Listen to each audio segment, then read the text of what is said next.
ces prières encore qui sont montées vers toi encore, Seigneur Jésus. Bénis encore, Seigneur, l'ouverture, encore la table, encore, Seigneur, cette victoire que tu nous donnes encore à prendre, Seigneur Dieu Tout-Puissant. Cette purification, cette sanctification encore que tu nous donnes à travers cette table, Seigneur Jésus. Donne-nous encore à la prendre dignement, encore à la garder, Seigneur. Et bénis encore celui qui va porter l'ouverture, Seigneur Jésus. Celui qui va porter la parole, Seigneur Dieu Tout-Puissant. Amen. Que tu puisses encore le remplir en cet instant de ton Saint-Esprit encore et que sa bouche s'ouvre encore pour la gloire de ton Saint-Nom, Seigneur. Bénis encore aussi la louange, Seigneur Jésus. Que tu puisses encore à travers notre frère encore, Seigneur Jésus, conduire encore les chants, Seigneur, et donner encore à marcher encore et à pouvoir crier vers toi selon ta volonté encore, Seigneur, et que nous puissions encore laisser l'Esprit porter les chants vers toi, Seigneur Dieu Tout-Puissant. À toi la gloire, l'honneur et la puissance, Père, dans le nom de Jésus-Christ de Nazareth. Amen. Amen. Merci. Si vous voulez bien, nous allons lire dans 2 Samuel 7, versets 24 à 29.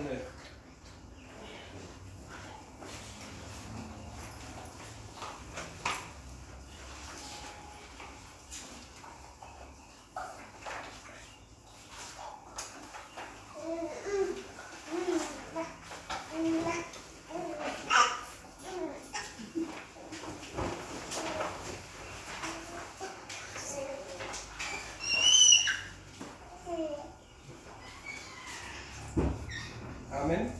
Amen. Dans ce verset, il nous est dit, au verset 24, tu as affermi ton peuple d'Israël, afin qu'il soit ton peuple pour toujours, et toi, Éternel, tu es devenu son Dieu. Maintenant, Éternel Dieu, fais subsister pour toujours la parole que tu as prononcée sur ton serviteur et sur sa maison, et agis selon ta parole. Que ton nom soit grand pour toujours et que l'on dise l'Éternel des armées et Dieu d'Israël. Que la maison de ton serviteur David soit affermie devant toi. Car toi-même, Éternel des armées, Dieu d'Israël, tu as fait une révélation à ton serviteur en disant, je te bâtirai une maison. C'est pourquoi ton serviteur a trouvé le courage de t'adresser cette prière. Amen. Maintenant, Seigneur éternel, c'est toi qui es Dieu, tes paroles sont vérité et tu as annoncé ce bienfait à ton serviteur. Veuille maintenant bénir la maison de ton serviteur afin qu'elle subsiste pour toujours devant toi. Car c'est toi, Seigneur éternel, qui as parlé et par ta bénédiction, la maison de ton serviteur sera bénie éternellement. Amen. Amen. Ce verset nous montre bien que Dieu nous a affermis. Dieu a affermi sa famille. Et nous sommes encore la famille de Dieu. Parce que la famille de Dieu, c'est celui et celle qui fait la volonté du Père et du Fils. Et nous, chaque jour, nous crions et nous prions parce que Dieu nous a donné sa parole. Amen. Et sa parole est la vérité, et sa parole est la lumière. Et quand Dieu nous parle, bien souvent, quand nous entendons ce que nous voulons entendre, nous sommes bien comme nous sommes bien. Mais quand Dieu parle et dit une parole qui nous vexe, nous changeons de comportement. Nous fuyons vers un autre lieu. Bien souvent, les gens viennent dans l'église, ou quelle que soit l'église, les gens viennent, tant qu'ils entendent ce qu'ils ont envie d'entendre, ce qui leur fait plaisir, ils restent à cet endroit. Mais le jour où Dieu parle et ils voient que Dieu tarde à exaucer une prière, ils ne demandent pas à Dieu pourquoi ils persistent avec cette prière, mais ils ne demandent pas à Dieu pourquoi il n'est pas exaucé.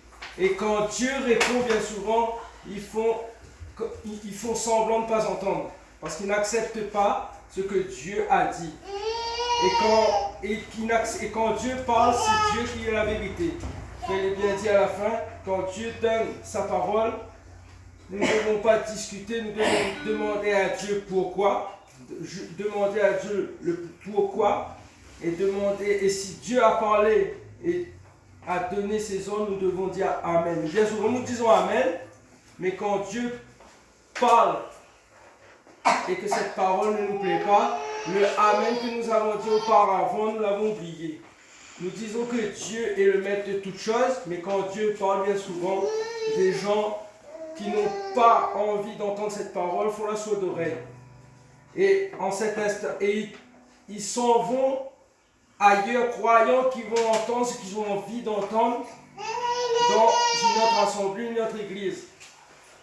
Mais si Dieu a parlé et si toute assemblée marche sous l'onction du Saint-Esprit, la parole qui a été donnée, qu'elle soit donnée ici ou qu'elle soit donnée ailleurs, dite différemment, sera toujours amenée à être dite pour la même chose.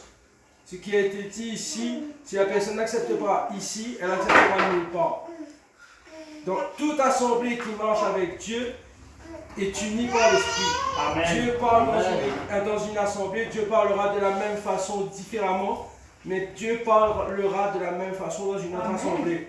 Amen. Là, Dieu parle tantôt d'une manière, tantôt d'une autre manière, mais la finalité, c'est, si nous comprenons bien, amène toujours à la même chose.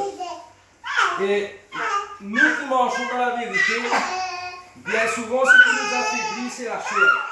Parce que nous sommes, c'est les sentiments.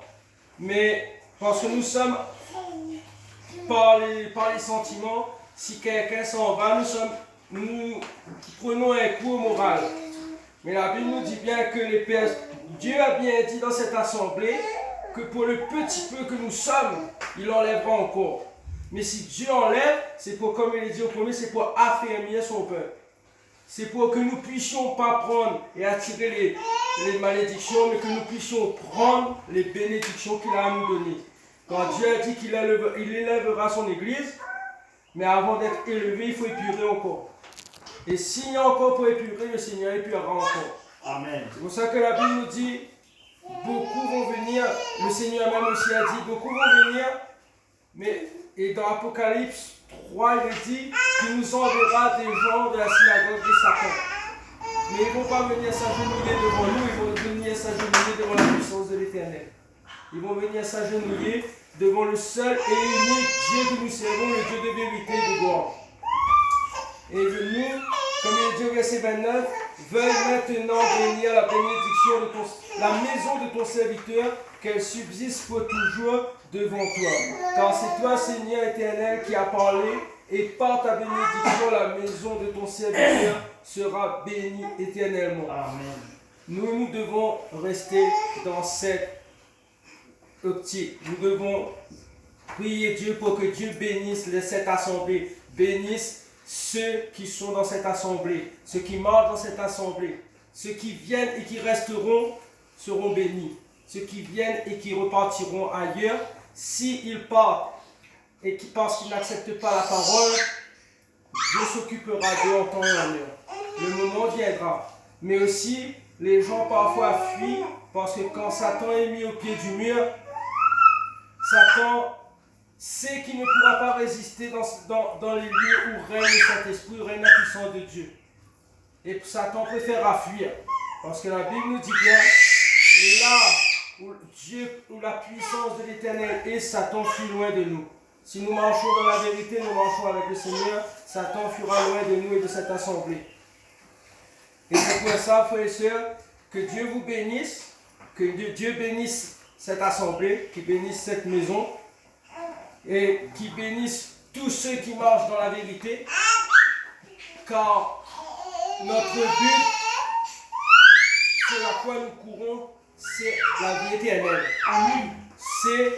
Nous courons vers cet endroit merveilleux que Dieu a préparé pour nous, que Jésus est venu pour préparer pour nous. Quand Jésus est venu, Jésus est la lumière, Jésus, comme il dit Jean 14, verset 6, Jésus est le chemin, la vérité et la vie. Amen. Et comme il est bien dit dans le verset 26,